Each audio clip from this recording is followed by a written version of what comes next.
नमस्कार, मैं ज्ञानदेव मणि त्रिपाठी, प्राचार्य Maitreya college of education and management, Hajipur, Bihar, NIOS के इस कार्यक्रम में आप सबका स्वागत करता हूं। आप सबका हार्दिक अभिनंदन है।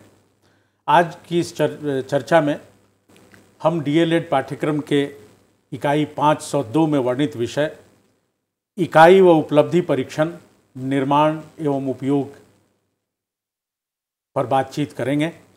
हमारे साथ बातचीत करने के लिए विषय विशेषज्ञ के रूप में हमारे साथ हैं नेरी NCERT शिलोंग, मेघालय में डीन के पद पर कार्यरत प्रसिद्ध शिक्षाविद प्रोफेसर सुभाष चंद्र रॉय। आपका हार्दिक अभिनंदन, आपका स्वागत है।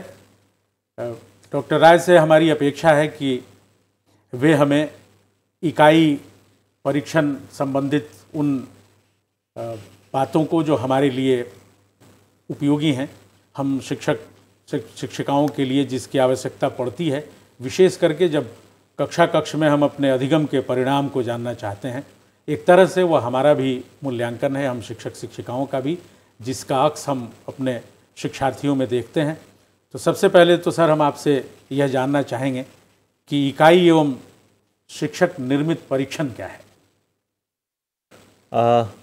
इकाई एवं शिक्षक निर्मित परीक्षण दरअसल हम कक्षा में इस्तेमाल करते हैं और कक्षा की परीक्षा और आकलन छात्र सीखने में एक केंद्रीय भूमिका निभाते हैं। वे कई महत्वपूर्ण शिक्षण परिणामों के प्रासंगिक उपाय भी प्रदान करते हैं और दूसरों के बारे में अप्रत्यक्ष प्रमाण प्रदान करते हैं। जी, जैसा कि हम जानते हैं कि शिक्षा में हम अपने उद्देश्य को प्राप्त करने के लिए कई तरह के कार्य करते हैं, कक्षाओं में कार्य करते हैं और शिक्षक कई तरीके से चीज़ों का इस्तेमाल करते हैं, पढ़ाते हैं, मेहनत करते हैं, छात्र भी पढ़ते हैं, मेहनत करते हैं।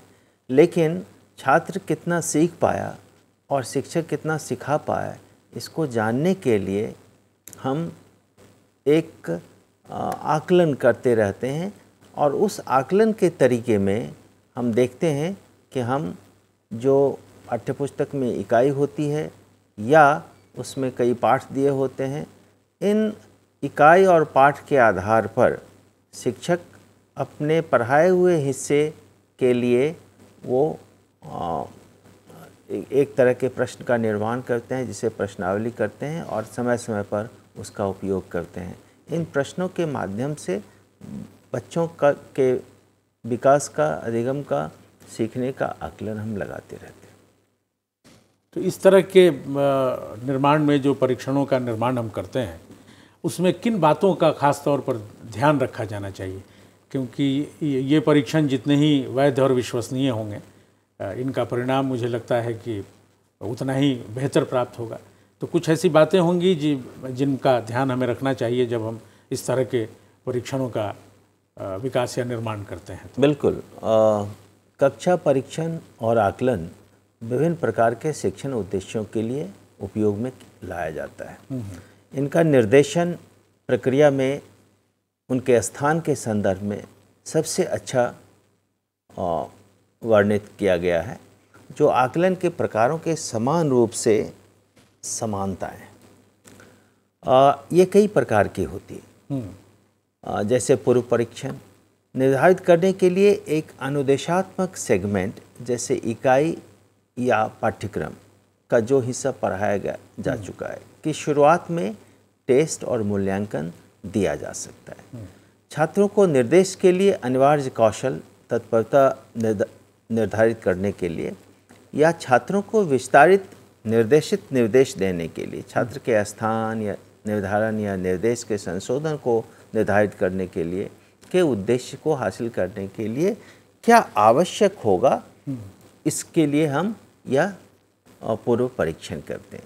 दूसरे तरह का परीक्षण हम रेडीनेस के लिए भी करते हैं, और जैसे कि बीजगणित में एक प्री टेस्ट अंकगणित संचालन और अवधारणाओं तक ही सीमित हो सकता है।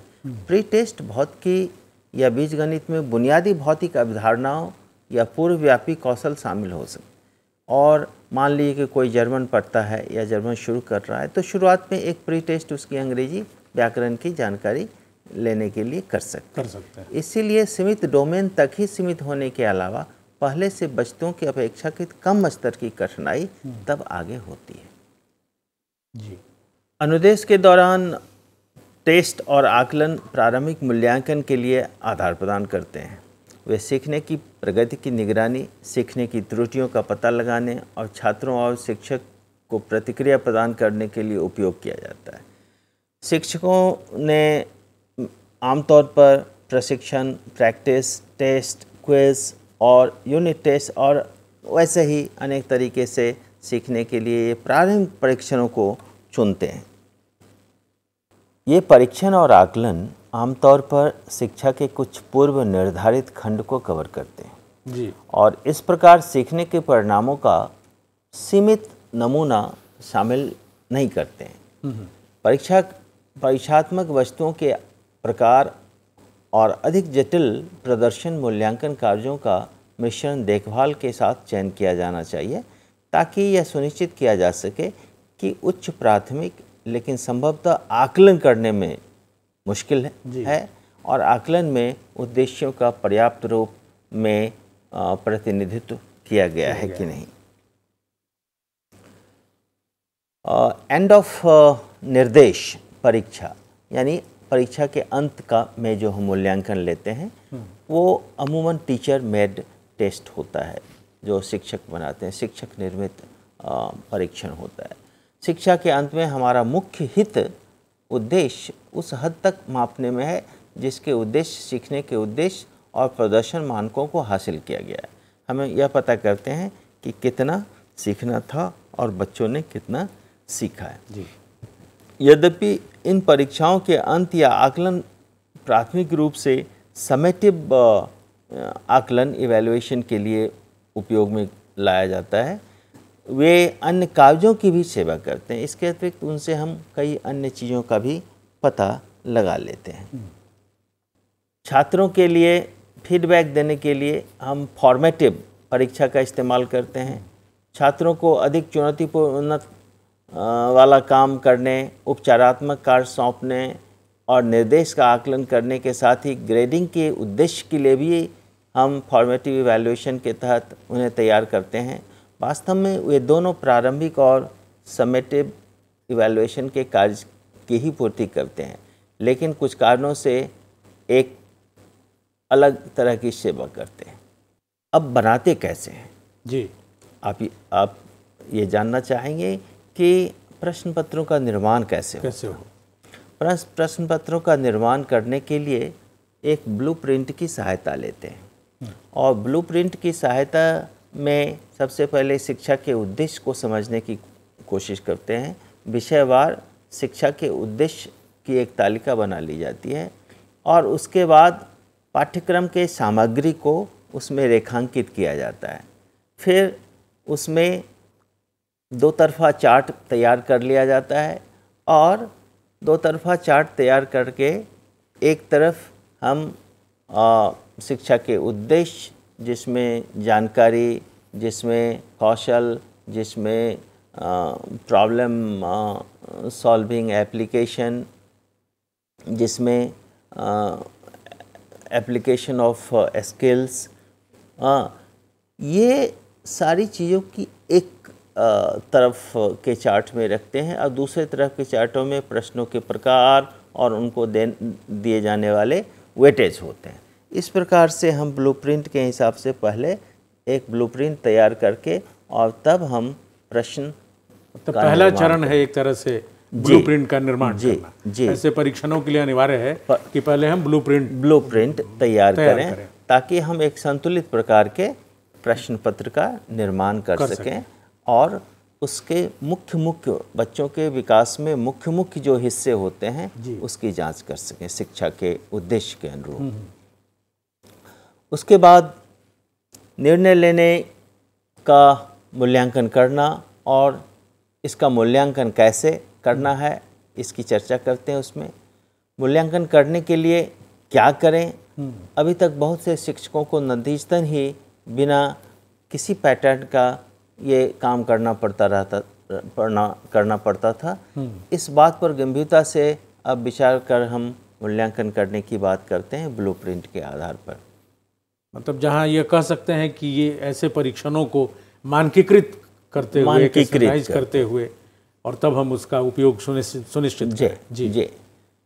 विशेष रूप से शिक्षकों ने विद्यार्थियों को ऐसे तरीके से वितरण करने के लिए परीक्षण किया है जो किसी तरह के छात्रों द्वारा प्रदर्शित किए गए शैक्षणिक प्रदर्शनों के स्तर के समान होते हैं। जो छात्र शिक्षक के परीक्षा में अच्छी तरह से स्कोर करते हैं उन्हें अच्छे ग्रेड दिए जाते हैं। कम स्कोर करने वाले छात्रों को अन्य प्रकार का ग्रेड मिलता है। परंपरागत रूप से छात्रों को ग्रेड तक पहुंचाने की आवश्यकता मुख्य विद्यार्थियों को आकलन करने वाले शिक्षकों के द्वारा प्रेरणा मिलती है। जी। निर्णय आधारित मूल्यांकन। शिक्षक अपने छात्रों के बारे में जानकारी प्राप्त करने के लिए परीक्षण का उपयोग करते हैं। शिक्षक आमतौर पर अपने छात्र के राज्यों के बारे में स्कोर आधारित आधार बनाते हैं जो कि पाठ्यक्रम के लक्ष्य के संबंध में परीक्षणों के द्वारा प्रतिनिधित्व किया जाता है। इन निष्कर्षों के आधार पर शिक्षक तो निर्णय लेते हैं। कभी कभी निर्णय सरल होते हैं और कभी कभी फैसले ज़्यादा कठिन होते हैं। जैसे कि यूनिट परीक्षा के अंत में छात्रों के प्रदर्शन के आधार पर एक अनुदेशात्मक इकाई को कैसे संशोधित किया जाए। मान लीजिए कि जब हम निर्णय लेते हैं कि अपने कक्षा आकलन में हम क्या मापने जा रहे हैं। जी। अब कार्य इस बात की ओर मुड़ता है कि हम इसका मूल्यांकन कैसे करेंगे। हम यह निर्णय लेने पर विचार करने के लिए कई विकल्प पर विचार करेंगे और यह प्रश्न कैसे मूल्यांकन करें। अधिक विशेष रूप से हम निम्नलिखित विकल्पों से निपटने की कोशिश करेंगे। चाहे एक आदर्श संदर्भित या एक को अपनाना चाहें मानदंड संदर्भित मूल्यांकन दृष्टिकोण हो। क्या चयन प्रतिक्रिया का निर्माण प्रतिक्रिया मूल्यांकन योजनाओं पर बल देना है, या तो चयन प्रतिक्रिया या निर्माण प्रतिक्रिया के मूल्यांकन योजनाओं पर बल देना है। बहुविकल्प, लघु उत्तर या प्रदर्शन परीक्षण के रूप में विकल्पों का चयन करने के लिए किस तरह की वस्तुओं का प्रकार है, हम इन चीज़ों पर बल देते हैं, इसका ध्यान रखते हैं। मूल बात इसमें यह है कि जब हम प्रश्न बनाने के लिए परीक्षण करने के लिए जाते हैं तो हम कोशिश करते हैं कि उद्देश्य पहले समझ लें कि हमें क्या करना है, किस अप्रोच से हमको प्रश्न बनाने हैं। या तो हम स्टैंडर्डाइज्ड तरीका अपनाएं या हम अपने उपयोग के हिसाब से प्रश्न पत्र का निर्माण मतलब हम जो जानना चाहते हैं कि अधिगम हुआ या नहीं और किस स्तर तक अधिगम हुआ। जी। तो उसके लिए ऐसे परीक्षण बनाने के लिए हम दोनों रूपों का उपयोग करते हैं। वो मानकीकृत भी हो सकता है, और हम अपनी सुविधा के हिसाब से भी बना सकते हैं। जी। और दूसरी बात है कि प्रश्नों का चयन हम क्या करें। प्रश्नों के चयन भी हम अपनी सुविधा के हिसाब से करते हैं, जैसे कि बहुविकल्पीय प्रश्न, लघु उत्तरीय प्रश्न, प्रदर्शन इत्यादि।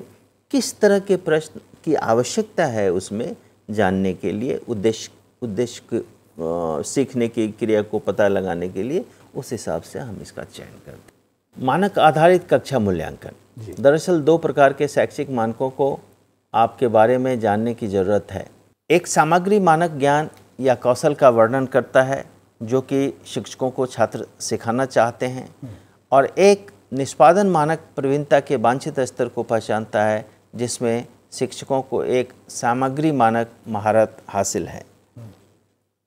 यह स्पष्ट होना चाहिए कि हम ऊपर के दोनों मानकों के रूप में जो उल्लेख करते हैं वे बहुत ही अलग अलग हैं। विचारों का मूल्यांकन करने के लिए हमें कई कारकों पर गौर करना है जो कक्षा के शिक्षकों को यह तय करने में सहायता कर सकते हैं कि उन्हें कक्षा मूल्यांकन प्रक्रियाओं में क्या मापना चाहिए। उन बिंदुओं की चर्चा से मूल्यांकन प्रश्न को संबोधित करने के साथ संभावित तरीकों को प्राप्त किया जा सकता है। स्पष्ट रूप से यह निर्णय विकल्पों पर सभी छात्र मूल्यांकन प्रक्रियाओं पर ध्यान दें। महत्वपूर्ण पाठ्यक्रम के लक्ष्य की एक छोटी संख्या यह निर्धारित करने के लिए उपयोगी फ्रेम प्रदान कर सकती है कि क्या मूल्यांकन करना चाहिए। विश्लेषण क्या संज्ञानात्मक, उत्तेजित या मनोचिकित्सक व्यवहार पर ध्यान केंद्रित करना चाहिए, यह उपयोगी साबित हो सकता है। जी। ये इस तरह से हम समझते हैं कि इकाई परीक्षण या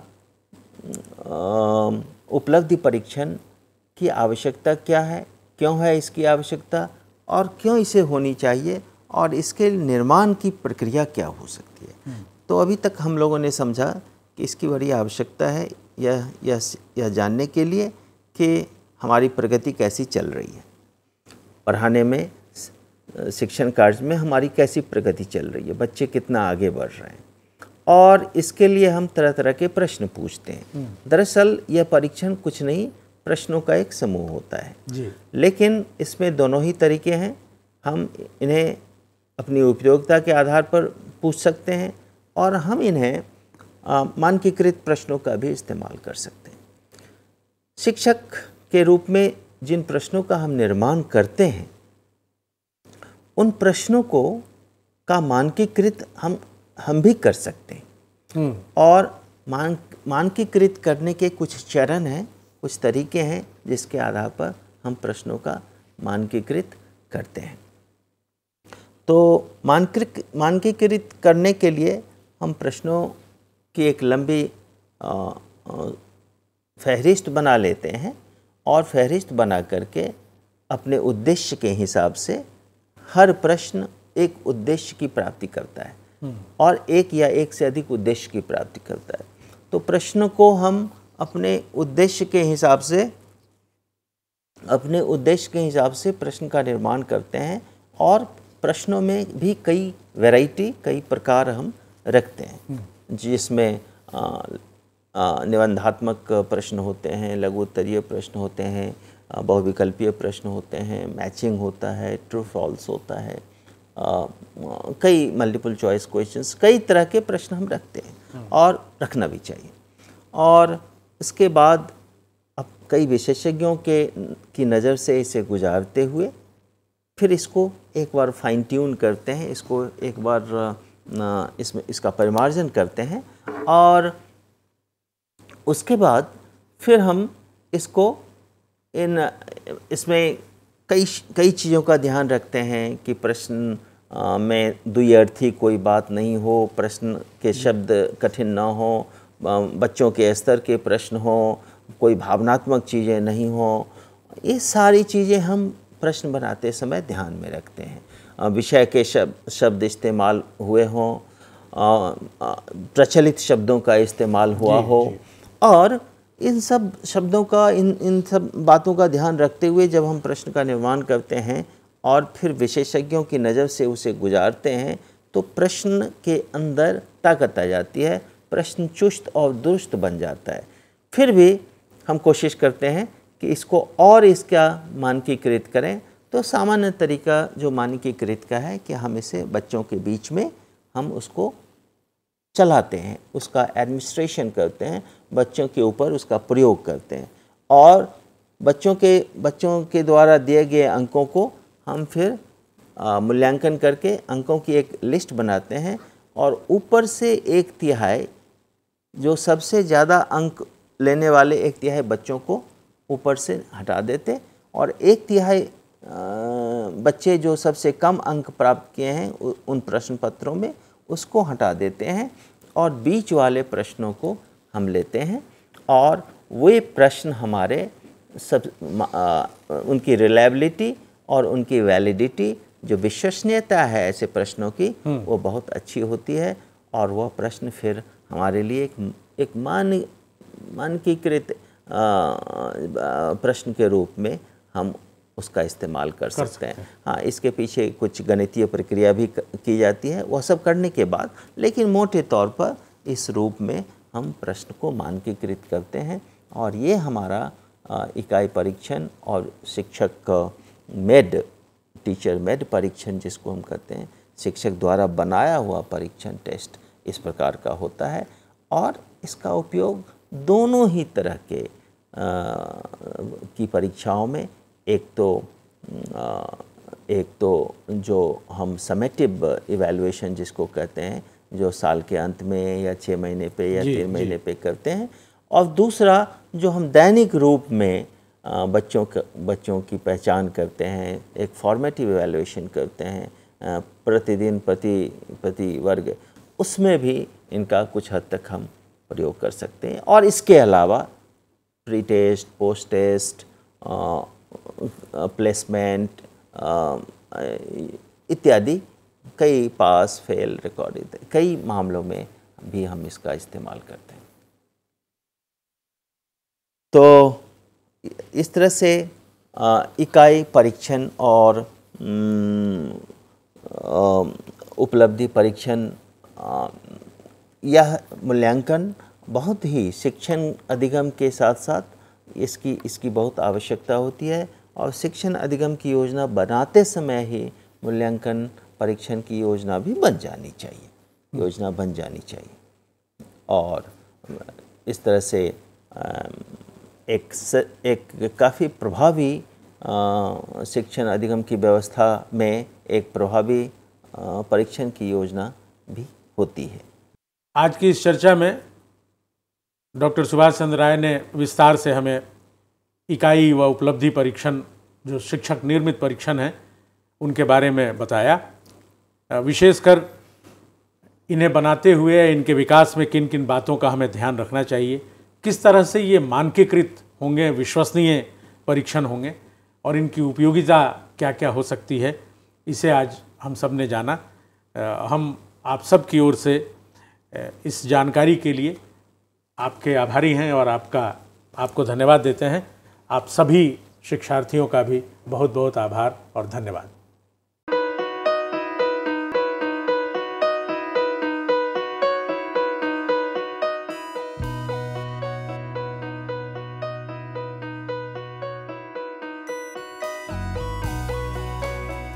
पच्चीस साल का लंबा सफर और लाखों लोगों के चेहरों पर खिलती मुस्कान, गर्व और गरिमा से जीने की प्रेरणा देती मुस्कान, आत्मसम्मान और विश्वास से पैदा हुई मुस्कान। इन खिलते चेहरों पर ये मुस्कान आई है शिक्षा के जरिए। ये मुस्कान आई है national institute of open schooling यानी NIOS के जरिए। National institute of open schooling या राष्ट्रीय मुक्त विद्यालयी शिक्षा संस्थान, इस संस्थान का एक बड़ा उद्देश्य है आम आदमियों के जीवन को बेहतर बनाना। ऐसे लोग जिनके लिए शिक्षा एक दूर का सपना है, या वे बच्चे जो परिवार की रोजी रोटी कमाने के लिए बीच में ही स्कूल छोड़ने पर मजबूर हो जाते हैं। NIOS ऐसे बच्चों और बड़ों को दोबारा शिक्षा से जुड़ने का मौका मुहैया कराता है ताकि वे एक बेहतर जीवन जी सकें। 1989 में स्थापना के बाद NIOS ने देश के लाखों बच्चों और वयस्कों को बेहतर शिक्षा से जोड़ा है। इनमें हर उम्र, हर पृष्ठभूमि, हर जाति, हर मजहब और हर क्षेत्र के लड़के लड़कियां, महिलाएं और पुरुष शामिल हैं। बढ़ई से लेकर पायलट, डॉक्टर, इंजीनियर, बेकर और दर्जी तक NIOS कोशिश कर रहा है सबको शिक्षित और सशक्त बनाने की, चाहे वो असम के दूर दराज इलाके में रहने वाला हो या फिर मुंबई जैसे महानगर का। NIOS ने अपनी मौजूदगी हर जगह दर्ज कराई है। NIOS ने शिक्षा की परंपरागत सोच को ही बदल दिया है। वो पढ़िए जो हम पढ़ाते हैं की जगह NIOS की नई सोच है, हम वो पढ़ाते हैं जो आप पढ़ना चाहते हैं। इस नई सोच ने लोगों को आगे बढ़ने और NIOS के साथ जुड़ने के लिए प्रोत्साहित किया है। शिक्षा उपलब्ध कराने के मामले में NIOS किसी सीमा को नहीं मानता, उम्र की सीमा को भी नहीं। चंडीगढ़ के गणेश के लिए भी NIOS एक वरदान साबित हुआ। NIOS शारीरिक रूप से अक्षम बच्चों को भी बेहतर शिक्षा मुहैया कराने के लिए पूरी तरह प्रतिबद्ध है। ऐसे बच्चों के लिए शिक्षा न केवल रोजगार के द्वार खोलती है, बल्कि उन्हें आत्मविश्वास और गर्व के साथ जीना भी सिखाती है। NIOS खेल के इन सितारों को उनकी सुविधा और समय के अनुसार बेहतर शिक्षा उपलब्ध कराता है। मेरी कॉम, सोमदेव देववर्मन, देविका रेबेका पल्लिकल, अरमान इब्राहिम, प्रद्युमन प्रकाश और अमय जोत सिंह। NIOS सीमा पर खड़े उन प्रहरियों को भी शिक्षा से लाभान्वित करता है जो देश की सुरक्षा के लिए अपनी जान की बाजी लगाने से भी नहीं चूकते।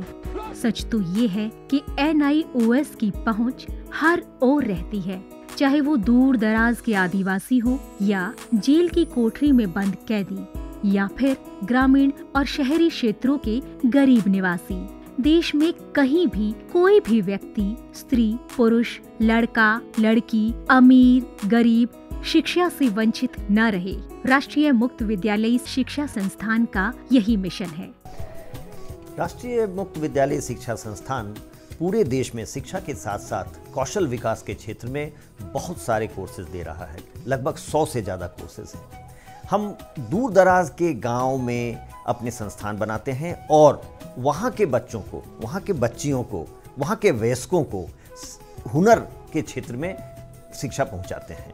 आपको जानकर खुशी होगी कि अब हम आर्ट, साइंस, कॉमर्स जिन क्षेत्रों में 12वीं का सर्टिफिकेट दिया जाता रहा है, अब हम हुनर के क्षेत्र में, वोकेशनल एरिया में भी 10वीं और 12वीं का सर्टिफिकेशन करेंगे। तो वो बच्चे जो कृषि से जुड़े हुए हैं, कारपेंट्री से जुड़े हुए हैं या दूसरे क्षेत्रों से जुड़े हुए हैं, वो अपने ही क्षेत्र में काम करेंगे, सीखेंगे, हुनर पैदा करेंगे अपने में और सर्टिफाइड भी होंगे कि वो सर्टिफाइड कृषक हैं, खेतिहर हैं। तो आज तक जो हमारे देश में ये सोच रही है कि आप 12वीं पास तभी कहे जाएंगे जब भूगोल, अर्थशास्त्र, भौतिकी ये पढ़ेंगे, अब ये समय बदल गया है। ITI में जितने बच्चे पढ़ते हैं, लगभग 18 लाख बच्चे हर साल दाखिला लेते हैं। अब हम उनको सर्टिफिकेशन करेंगे। NIOS अपने छात्रों को माध्यमिक स्तर पर 26 और उच्च माध्यमिक स्तर पर 19 विषयों का विकल्प देता है। पढ़ाई किस माध्यम से करनी है, इसमें भी आपको लचीलापन मिलेगा। माध्यमिक स्तर पर ही 7 भाषाओं के अलग अलग माध्यमों का विकल्प मौजूद है। शैक्षणिक कार्यक्रमों के अलावा 86 वोकेशनल शिक्षा कार्यक्रम भी उपलब्ध हैं, जो छात्रों को कामकाजी दुनिया के लिए तैयार करते हैं। वोकेशनल प्रशिक्षण को अधिक सुदृढ़ बनाने के लिए NIOS ने ITDC, Cisco, Indian medical association जैसे कई सरकारी और गैर सरकारी संस्थानों के साथ भागीदारी स्थापित की है। आज लाखों छात्रों के लिए अपनी पसंद का स्कूल है राष्ट्रीय मुक्त विद्यालयी शिक्षा संस्थान यानी national institute of open schooling. NIOS ने एक लंबा सफर तय किया है, लेकिन मंजिल अभी दूर है। निरंतर विकास और नवीनीकरण के लिए NIOS सदैव प्रतिबद्ध है। शिक्षा का उद्देश्य महज रोजगार जुटाना ही नहीं है, बल्कि स्वयं को सशक्त बनाना भी है। NIOS लाखों छात्रों के लिए यही आत्मसम्मान दिलाने में जुटा है। लाखों लोगों के लिए एक आशा और उम्मीद है। National institute of open schooling. शिक्षा सबके लिए, कहीं भी, कभी भी।